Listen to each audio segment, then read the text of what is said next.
morning, afternoon, evening, wherever you are, and welcome to our weekly review of how religion impacts humanity. This week's headlines. Hardliner Ebrahim Raisi has won Iran's presidential election. Prosperity gospel megachurch televangelist T.B. Joshua has died. 2 Pakistani Christians had their death sentence for blasphemy overturned. LGBT plus teens in Northern Ireland are the most likely in the UK to have considered suicide. Temporary COVID-inspired marriage reform excludes humanist marriages in the UK. Saudi Arabia restricts the volume of mosque loudspeakers. A Karnataka priest is held for trying to sacrifice a 10-year-old girl to ward off evil. Overnight fires destroy 2 Catholic churches in Okanagan. Dr. Kofi Amoah says anyone who doesn't believe in God is a fool. A new faith school gets approval because councillors are told it's this school or no school. A conservative Republican in West Virginia comes out as gay. Religion isn't the secret to happiness, a global study claims.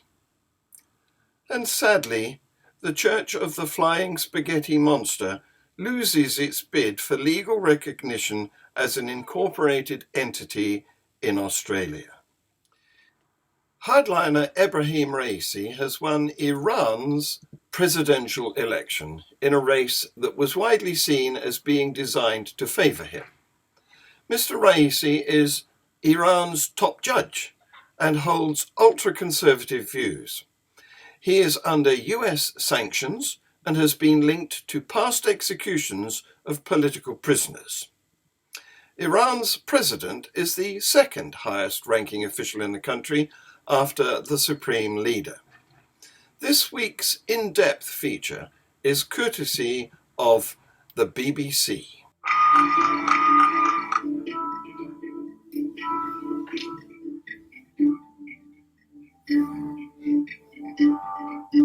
منتخب معلوم هست در این انتخابات که چه کسی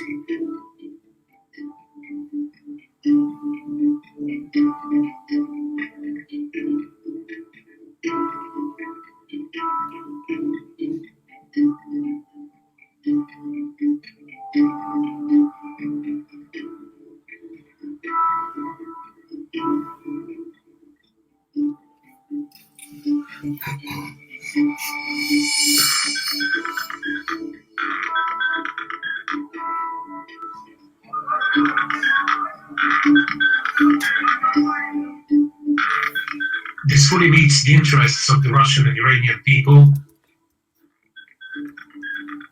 Iran has an important role helping to counter the repercussions that threaten the security and peace of our region.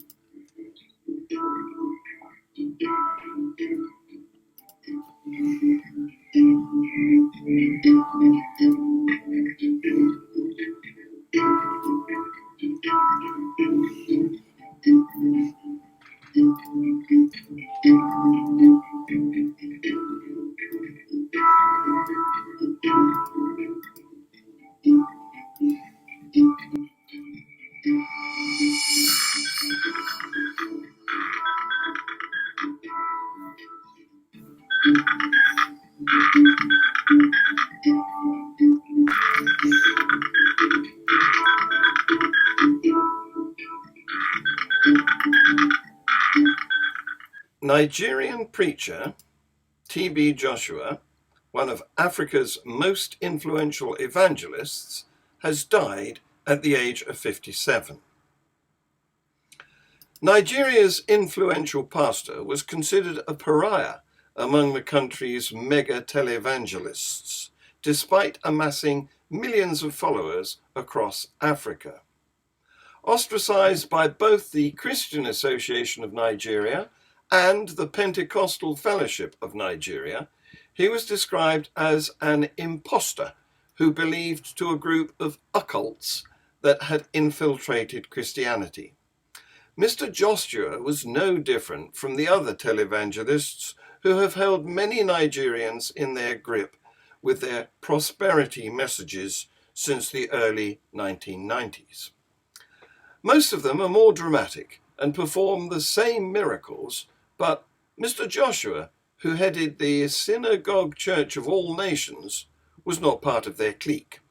He was rough, he was crude, his methods were unorthodox, says Abimbola Adelakan, assistant professor in the African Studies Department at the University of Texas.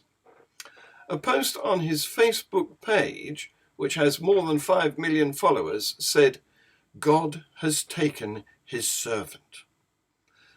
Reports said he died on Saturday shortly after conducting a live broadcast, but the cause of his death has not been made public.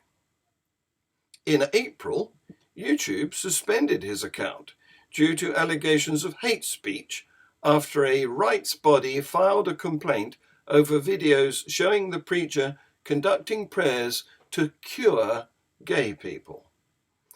Facebook also removed at least one post showing a woman being slapped, while TB Joshua said he was casting out a demonic spirit. Tributes have been pouring in on social media for the preacher, widely referred to as Prophet TB Joshua by his followers. The Lahore High Court ruled against a Pakistani couple's blasphemy conviction made in 2014. Pakistan is shown in green on this map. Shagufta Kausar and her husband Shafkat Emmanuel are finally expected to be freed after fighting a 7-year-long battle against their death sentence when they shouldn't have been convicted at all. See this video from the Atheist Republic. Death sentence for blasphemy against 2 Pakistani Christians overturned. Wow, good news out of Pakistan. Fantastic news out of Pakistan. The only reason why we have good news out of Pakistan is because previously we had bad news out of Pakistan, and the undoing of that is the only way we could get good news out of Pakistan. But yeah, go on. Okay. The Lahore High Court ruled against a Pakistani Christian couple's blasphemy conviction, blasphemy against Islam, back in 2014. Shagufta Kausar and her husband, Shafkat Emmanuel, are finally expected to be freed after fighting a 7-year-long battle against their death sentence when they shouldn't have been convicted at all. Pakistan is known to have a wildly overboard and coercive blasphemy laws. Death sentences are common, and vigilante mob lynchings without trial is a more likely scenario. Emmanuel and Kausar were convicted of allegedly sending blasphemous text messages insulting the Prophet Muhammad in 2014 to a local imam from a phone number registered in the former's name. However, the couple are of a low socioeconomic status, and neither of them is literate enough to send the messages in question. Saif ul Maluk, the couple's lawyer, who also fought for the mercy of the famous alleged blasphemy case of Asia Bibi, said that he is very happy that they were able to get the release of this couple, who are among the most helpless people in Pakistani society. Thank you, Atheist Republic. LGBT plus youth in Northern Ireland are most likely to have considered taking their own lives, heartbreaking new research has shown. The LGBT plus youth charity, Just Like Us, surveyed 2,934 secondary school students across the whole of the UK, 1,140 of whom were LGBT plus. According to the charity's research, 82% of queer young people aged between 11 and 18 in Northern Ireland have experienced suicidal thoughts and feelings, compared to 23% of their non-LGBT plus counterparts. The number of LGBT plus young people considering suicide in the rest of the UK is still unacceptably high, with 67% in England having had thoughts of taking their own lives, 73% in Wales, and 79% in Scotland. The research showed that across the UK, LGBT plus youth are twice as likely as non-LGBT plus youth to have considered suicide. The Just Like Us findings are part of a larger report to be published ahead of the charity's School Diversity Week, which runs from the 21st to the 25th of June. Dominic Arnold, Chief Executive of Just Like Us, said in a statement, "We're very saddened to see so many LGBT plus youth have had suicidal thoughts and feelings. They need to hear from their schools, parents and carers that it's okay to be themselves." From July, legal recognition will be extended to outdoor civil marriages in England and Wales.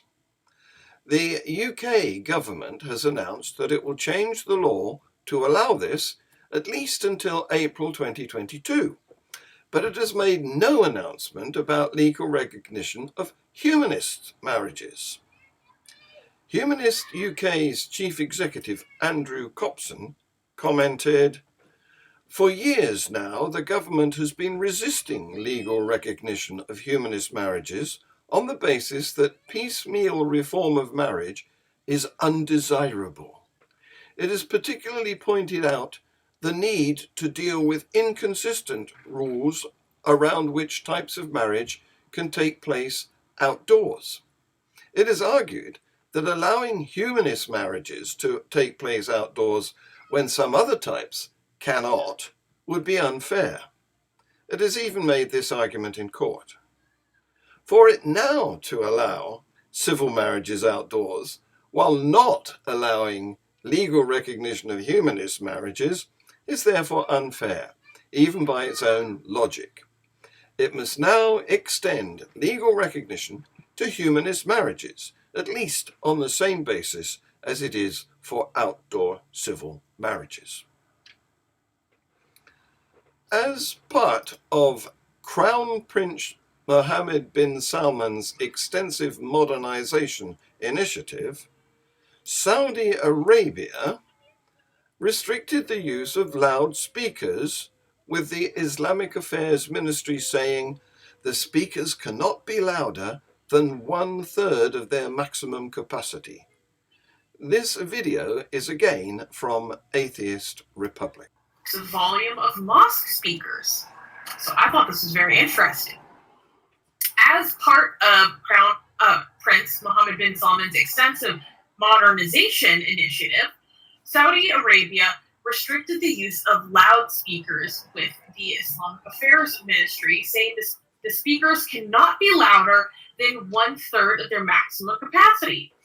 Local media reported that mosques could use loudspeakers only for the azan, or the Muslim call to prayer, and the iqamat, the second call for communal prayer. The Islamic Affairs Minister defended the decision by saying that it had received several complaints about excessive noise. If mosques fail to implement the order, it might lead to the imposition of a penalty. The decision to impose restrictions on the use of loudspeakers in mosques has triggered outrage in the conservative Wahhabi Sunni-dominated Kingdom of Saudi Arabia. 5 people, including a priest, were held in rural Bengaluru on Sunday for allegedly trying to sacrifice a 10-year-old girl to ward off evil spirits in an agricultural field. The police registered a case against the 5 accused under the Karnataka Prevention and Eradication of Inhuman Evil Practices and Black Magic Bill, kidnapping and criminal intimidation, as per a report in the New Indian Express. According to the report, the incident took place at Gandhi Grama near Nelamangala on June the 14th, when the minor girl was playing in front of her house. The girl, a Class 4 student, stayed with her grandmother while her parents lived in Magadi, where they worked as labourers. In a complaint to the police, the parents of the 10-year-old alleged that their neighbours, Savithrama and Sumia, took their daughter to a nearby field on the pretext of giving prasada. The girl told her parents that they forced her to wear a garland and started performing rituals. The grandmother, however, noticed that the 10-year-old was missing. She started looking for her and heard her screams from the field. The woman told police that all 5 accused were present with the girl as they conducted some rituals. The girl was rescued, and she narrated the incident, which showed that the accused were trying to sacrifice her, the report added. The 5 were detained, and during the questioning, they claimed that they had taken the girl to the field for a stone-laying ceremony. The accused said they wanted to build a temple in their field, and the priest had suggested getting the puja performed by a minor girl, the report stated. 2 Catholic churches in British Columbia's South Okanagan were destroyed by separate overnight fires early on Monday. This report is from our Canada correspondent, David Rand. 2 Catholic churches in BC's South Okanagan were destroyed by separate overnight fires. Penticton RCMP said an officer was on patrol when he saw fire coming from Sacred Heart Church on Penticton Indian Band lands at around 1 a.m. By the time the officer arrived, the church was fully engulfed. A few hours later, at around 3:10 a.m., Oliver RCMP said they also were notified of a fire at St. Gregor's Church on Osoyoos Indian Band lands. We, along with the Osoyoos Indian Band, are in disbelief and anger over these occurrences, as these places of worship provided service to members who sought comfort and solace in the church, the Penticton Indian Band said in a statement. They said security footage from the area is being provided to the RCMP. Please do not approach our Indigenous members and ask how we feel about it, the statement said. This is a fresh wound that needs time to heal and contextualize our feelings, as we will support the investigative efforts. Grand Chief Stuart Phillip, the president of the Union of BC Indian Chiefs, says there are mixed emotions about the Catholic Church among Penticton Indian Band members. There are people in the band community that have intense hatred for the Catholic Church in regard to the residential school experience, Philip said Tuesday to Chris Walker, the host of CBC's Daybreak South. Both churches burned to the ground, and police are treating the 2 fires as suspicious, according to a written statement from the 2 RCMP detachments on Monday. We believe, by looking at the scene and the surroundings, that there was a liquid accelerant used. Early indications are that it was set, said Bob Graham, chief of the Volunteer Fire Department in Oliver. Piles of blackened, smouldering rubble were all that remained at both churches. Thank you, David. Horrible events.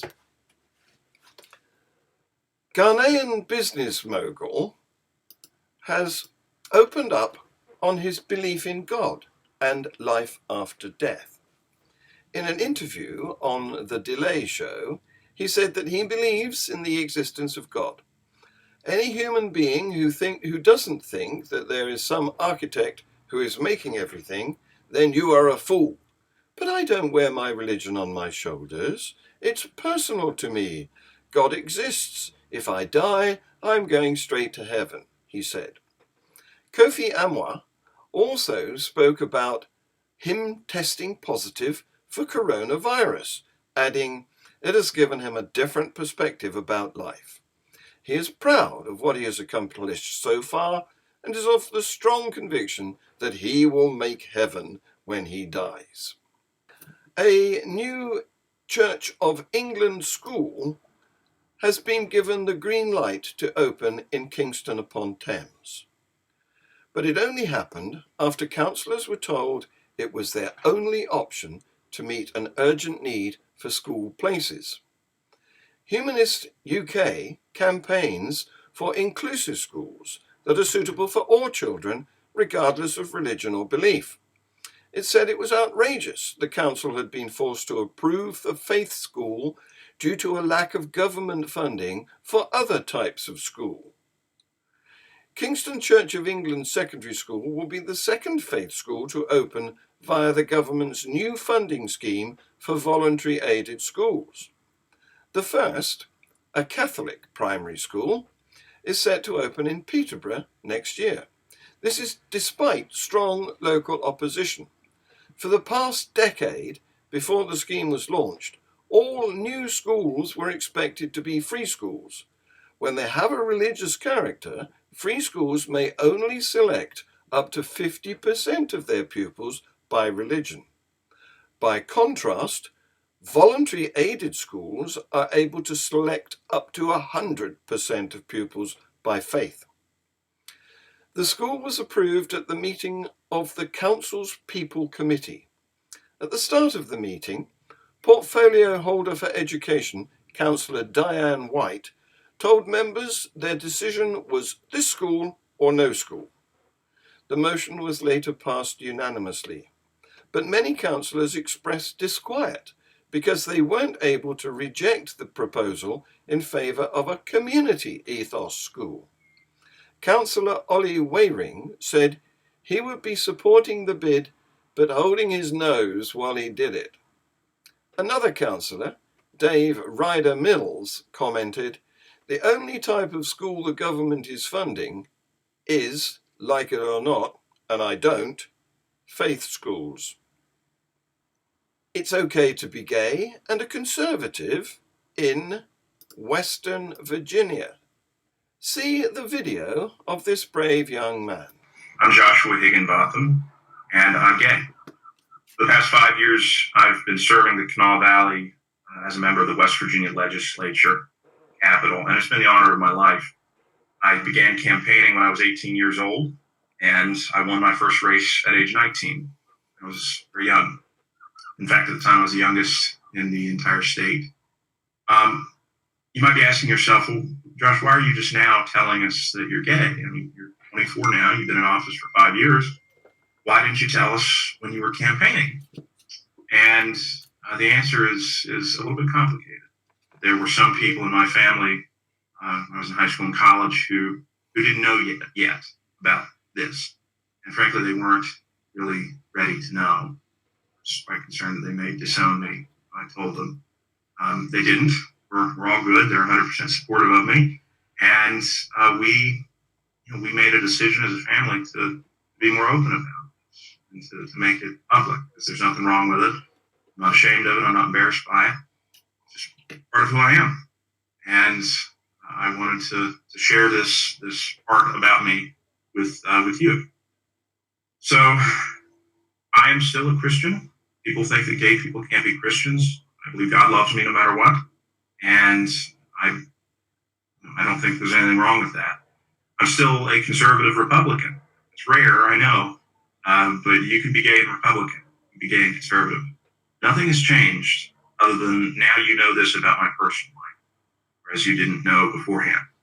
I'm still the same guy you've voted for in 6 elections, 3 primaries and 3 generals, and I'll continue to serve the Kanawha Valley. I don't see anything wrong with it.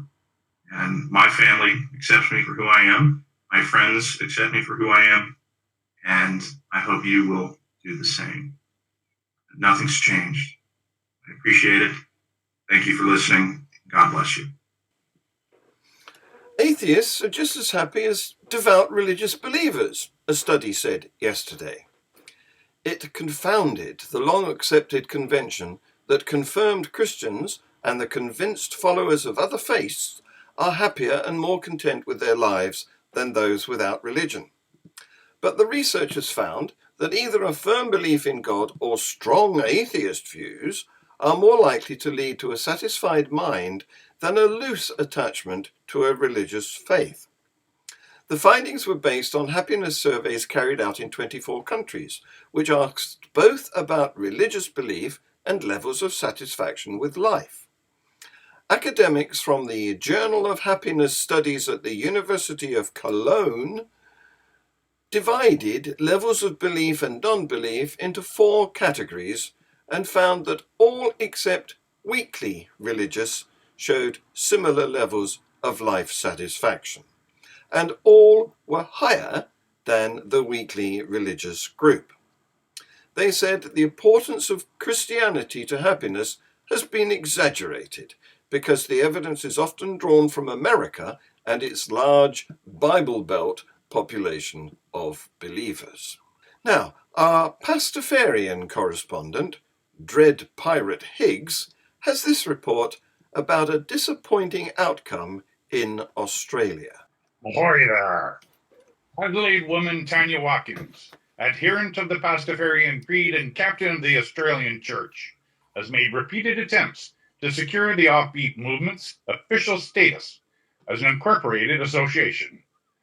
After the latest attempt was knocked back by the Corporate Affairs Commission, Miss Watkins sought a review of that decision, and the matter was subsequently referred to the South Australian Civil and Administrative Tribunal. The tribunal heard evidence from the Commission and from Miss Watkins, who contended that the Church of the Flying Spaghetti Monster was formed for a, quote, religious, educational, charitable, or benevolent purpose, unquote, thereby meeting the criteria of South Australia's Associations Incorporation Act.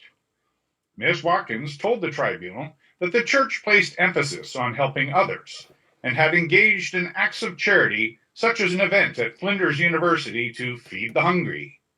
In a ruling handed down earlier this year and recently published online, SACAT senior member Kathleen McEvoy rejected the arguments for incorporation.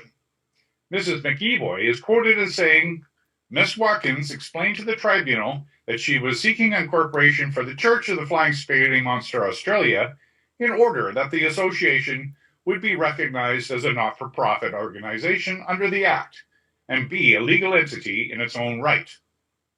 It seems the Church of the Flying Spaghetti Monster will remain an unrecognized religion until such time as its members can convince the South Australian legal authority that Pastafarianism is not a hoax. Arr. Thank you, Dread. Dread is our Pastafarian correspondent, as I said. So, stay tuned on this channel for the live Q&A show, Free Thought Hour, with Scott Williamson from Knoxville Digital Free Thought Hour radio show, starting in a very few minutes. We've had a lot of news this week. We will be back with our weekly news review on our platforms at the same time next week. Please like, subscribe, share, comment, set the notifications, etc. Thank you for watching.